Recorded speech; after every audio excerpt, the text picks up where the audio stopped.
Halo semuanya, nama saya Melisa Raisa Gunawan beserta teman saya Nabila Nizar. Pada kesempatan kali ini saya akan mempresentasikan eh, tugas lanjutan dari project management kemarin mengenai proyek bisnis cafe. Sistem antrian di kafe kami secara keseluruhan dimulai dari yang pastinya datangnya konsumen, memesan makanan, duduk menikmati hidangan dan fasilitas kafe, berbincang-bincang atau sambil mengobrol, lalu melakukan pembayaran, serta lalu konsumen meninggalkan kafe kami. Nah, sistem antrian yang kami gunakan yaitu sistem antrian pembayaran. Sistem antrian pembayaran itu dimulai dari selesainya konsumen menikmati hidangan dan fasilitas kafe. Saat konsumen mulai meninggalkan meja makan hingga selesai melakukan pembayaran. Itu pendahuluannya. Sekarang masuk ke bab 2 yaitu pengolahan datanya. Dimulai dari adanya model dari sistem antrian yang kita ajukan. Jadi ini tuh ada gambar flowchartnya. Sebelum saya kasih lihat gambar flowchartnya, jadi di sini tuh isi si gambarnya itu ada aktivitas-aktivitas yang udah pernah dijelasin di project management sebelumnya, yaitu ada live music, ada board game, ada photo shooting, ada coffee workshop, ada event, ada sharing session sama dining, lalu ada kasir dan keluar. Nah, seperti ini.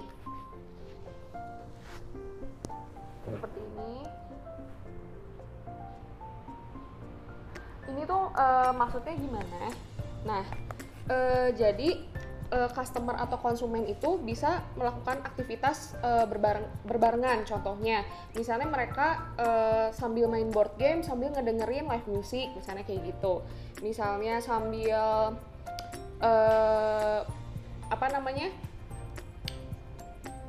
dining bisa dilakukan sambil melakukan aktivitas events atau memilih salah satu di antara keduanya lalu kemudian masuk ke sistem antrian pembayaran yang tadi ada ke kasir dan keluar seperti itu. Nah, model yang digunakan adalah MM1 yang berarti hanya memiliki satu server point atau kasir sehingga kedatangan itu dapat dideskripsikan menurut distribusi probabilitas Poisson dan rata-rata service rate berdasarkan distribusi eksponensial negatif. Selain itu, tingkat kedatangan secara rata-rata tidak berubah untuk waktu yang lama dan pelayanan pembayaran dilakukan secara FIFO yaitu first in first out. Jadi di mana yang datang lebih awal akan dilayani terlebih dahulu. Lalu yang kedua, ada data-data sistem antrian yang kita ajukan atau yang diajukan. Yang pertama itu ada lambda atau laju kedatangan atau arrival rate atau tingkat kedatangan customer ke kafe yaitu 15 orang per jam. Lalu yang kedua ada mu itu laju pelayanan atau service rate atau tingkat pelayanan di kasir per satuan waktu, yaitu sama dengan 2 orang per menit. Jadi kalau misalnya kita jadiin ke jam, jadi 120 orang per jam.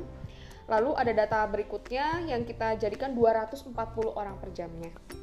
Lalu untuk CS-nya, itu merupakan biaya pelayanan atau cost of service atau gaji pegawai kasir per bulannya. Ini berdasarkan UMR tahun 2020 yang kita dapatkan yaitu 3.600.000 per bulannya. Kalau misalnya kita jadiin per jamnya itu kalau dijadiin per jamnya itu 9230,77 per jam dalam rupiah. Kalau 120 orang per jam. Kalau datanya 240 orang per jam menjadi 18461,54 dalam rupiah per jam. Lalu untuk si cewek itu adalah biaya menunggu atau cost of waiting atau opportunity cost-nya yaitu adalah 50.000 per jam.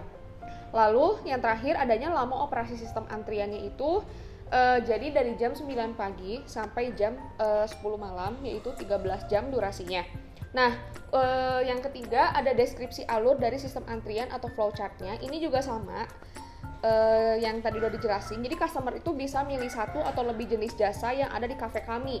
Contohnya dining bisa dilakukan sambil melakukan aktivitas event yang tadi udah dijelasin atau memilih salah satu di antara keduanya lalu kemudian masuk ke sistem antrian pembayaran. Nah, ini ada gambaran dari sistem antrian. Sebenarnya sama aja, cuman ini kayak lebih simpel aja sih.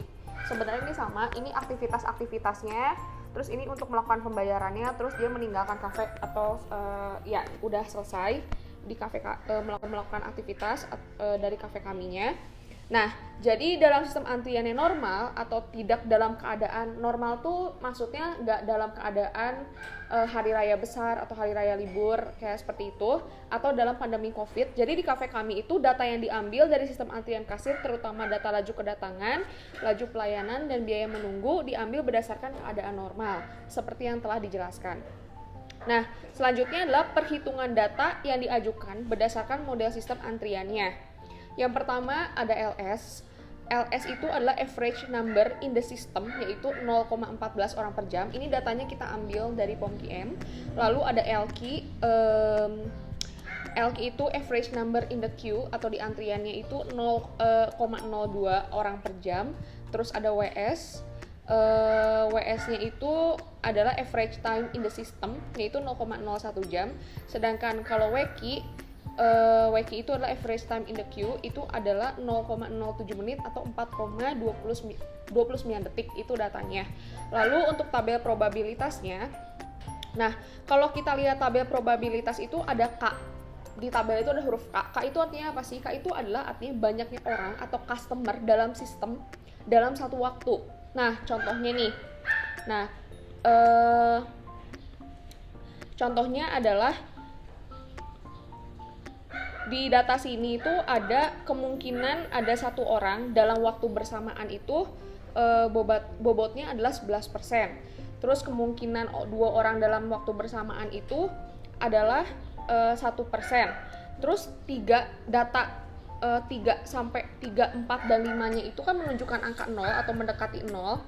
Itu artinya adalah 3 sampai 5 orang itu kecil sekali. Kemungkinan dalam waktu bersamaannya itu jadi tidak terukur. Nah, untuk probabilitasnya atau kapasitas menganggurnya itu adalah 0,88. Seperti itu.